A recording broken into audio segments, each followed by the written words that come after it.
बाबूजी चाहे जो भी हो जाए आप मेरे साथ ही रहोगे। नहीं बाबूजी, मैं छोटा हूँ ना, तो मैं आपसे ज्यादा प्यार करता हूँ, तो आप मेरे पास ही रहोगे। नहीं नहीं, आप मेरे साथ रहोगे। बाबूजी आप मेरे साथ ही रहोगे। देवर जी आप छोटे हो ना, आप बाबूजी ख्याल कैसे रखोगे? बाबूजी हमारे साथ ही जाएंगे। भाभी अब मैं इतना भी छोटा नहीं हूँ, बाबूजी का ख्याल रख सकता हूँ मैं।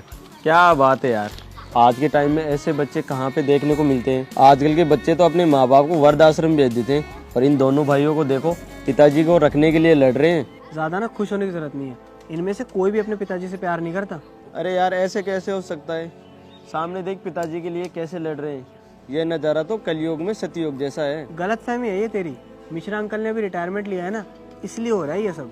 रिटायरमेंट हुआ तो ये अच्छी बात है ना, तभी तो ये दोनों भाई लड़ रहे हैं कि रिटायरमेंट के बाद में पिताजी को मैं रखूं या मैं रखूं। इतने टाइम से मिश्रा जी तो अपनी जिंदगी अकेले निकाल ली, अब इनके बेटे इनकी सेवा करना चाहते हैं। ऐसी औलाद तो नसीब वाले को मिलती है। अरे समझदार आदमी, ये पिताजी की सेवा करने के लिए नहीं लड़ रहे हैं, ये पिताजी को जो पेंशन मिलेगी ना रिटायरमेंट के बाद में, उस पेंशन के लिए लड़ रहे हैं, तेरी ये नसीब से मिलने वाली औलाद। अरे ऐसा कुछ नहीं है, तेरी तो सोच ही खराब है। मैं मानता हूँ कि आजकल का जमाना सही नहीं है, लेकिन हाथ की पांचों उंगलियां बराबर भी नहीं है, इस बात का ध्यान रख। कुछ बच्चे अच्छे भी होते हैं जो माँ बाप की सेवा करना चाहते हैं। ठीक है, अभी पता चल जाएगा कि ये बच्चे माँ बाप की सेवा करना चाहते हैं या माँ बाप के पैसे चाहते हैं। अरे मिश्रा अंकल कैसे हो? अरे मैं तो ठीक हूँ, तुम बताओ कैसे हो? तो फिर फाइनली रिटायरमेंट मिल ही गया आपको? अरे हाँ बेटा, फाइनली रिटायरमेंट हो ही गया। अब काम धंधों से फुर्सत मिल गई मुझे तो। पर मिश्रा अंकल एक बहुत बड़ी दिक्कत हो गई है। अभी मैं अखबार में देख रहा था कि जितने भी जो पोस्ट ऑफिस के वरिष्ठ अधिकारी है ना, जिन्होंने अभी रिटायरमेंट लिया है, उनकी पेंशन पे आपातकालीन समय तक के लिए रोक लगा दी गई है। अरे पर ऐसे कैसे हो सकता है? ये कब हुआ?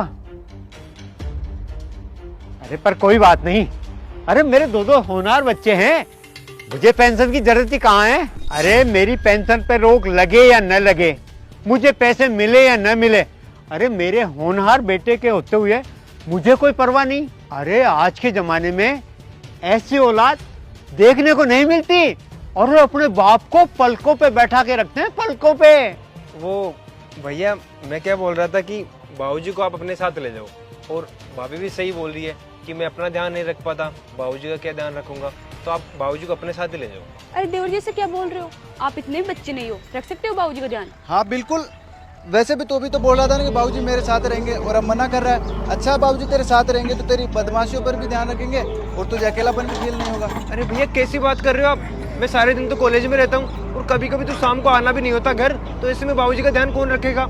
मेरे पास टाइम नहीं है यार। टाइम क्यों नहीं होगा आपके पास?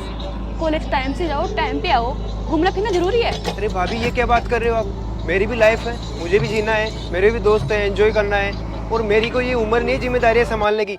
आप हो ना, आप ध्यान रख लेना बाबूजी का। हाँ सही है, इस घर में नौकरानी बन के आई हूँ ना मैं, तो सारा दिन घर का काम करो, फिर ऊपर से बाबूजी का ध्यान रखो। तुम्हें क्या है, तुम्हें तो सारा दिन घूमना फिरना है, मुझे पूरा घर संभालना होता है, मेरे पास टाइम नहीं होता। आप ले जाओ बाबूजी को। देख लिया सेवा करने वाले बच्चों को, इतने से में पलट गए। अभी तो तू देख के कह रहा था कि कितने अच्छे बच्चे हैं, कलयुग में सतयुग के नज़ारे हैं। देख लिए तेरे सतयुग के नज़ारों को। आजकल के बच्चों की सच्चाई यही है, जब तक उनको अपने माँ बाप से फ़ायदा मिल रहा होता है ना, तब तक तो माँ बाप को सजा धजा के प्यार करके रखेंगे, और उनको लगेगा ना कि जब उनके माँ बाप यूजलेस हो गए, तब उनको देखेंगे भी नहीं कि उनके माँ बाप कैसे हैं। मिश्रा अंकल एक मिनट। मिश्रा अंकल, सबसे पहले तो मैं आपसे माफ़ी मांगना चाहता हूँ। आप मुझसे बड़े हैं, और मैंने आपसे एक झूठ बोला था कि आपकी पेंशन रुक गई है। आपकी पेंशन नहीं रुकी है। मैं ये देखना चाहता था, देखना क्या चाहता था, मेरा एक दोस्त था, मैं उसको कुछ साबित करना चाहता था कि आजकल के बच्चे किस तरह से बदल जाते हैं, किस तरह से अपने स्वार्थ के लिए चेंज हो जाते हैं। तो इसलिए मैंने आपसे आपकी पेंशन का झूठ बोला। मुझे पता तो था कि आपके बच्चे बदल जाएंगे, पर यह पता नहीं था कि इतनी जल्दी बदल जाएंगे। इन्होंने एक सेकंड भी नहीं लगाई आपको छोड़ने में। आपने जो इनके लिए मेहनत करी, इनके लिए अपना जीवन समर्पित कर दिया, इन्होंने कभी उस चीज़ की वैल्यू नहीं की। तुरंत आपको छोड़ने के लिए तैयार हो गए, जो बच्चे आपके लिए लड़ रहे थे। अगर आप बुरा मत मानना, अगर आपको ऐसा लगता है ना कि आपके बच्चे आपसे प्यार करते हैं या इनको आपकी कदर है, तो ऐसा बिल्कुल भी नहीं है। ये आपके पास सिर्फ स्वार्थ के लिए थे, आपके पास आपके पैसों के लिए थे। मैं मानता हूँ ये सच्चाई आपको सुन के बहुत बुरा लग रहा होगा, आप मान नहीं पा रहे होंगे, पर यही सच्चाई है। लेकिन अभी भी देर नहीं हुई है, आपने अपनी पूरी ज़िंदगी निकाल दी इन बच्चों के पीछे, पर अभी भी आपको आपकी पेंशन मिलेगी, और आपकी ज़िंदगी जितनी भी बाकी है आप खुद सोच सकते हो कि आपको अपनी ज़िंदगी अब आगे कैसे जीनी है। बाकी छोटे मुंह अगर मैंने कोई बड़ी बात कह दी हो तो मुझे माफ़ कर देना। अब ओए, तू कौन आता है हमारे बीच में बोलने वाला? ये हमारा पर्सनल मैटर है, तू निकल यहाँ से। भाई साहब मैं तो कोई नहीं हूँ आपके बीच में बोलने वाला, आपको जैसा ठीक लगे आप वो करो, पर बाबूजी आप ज़रूर सोचना जो मैंने आपसे कहा है। चलता हूँ। निकल।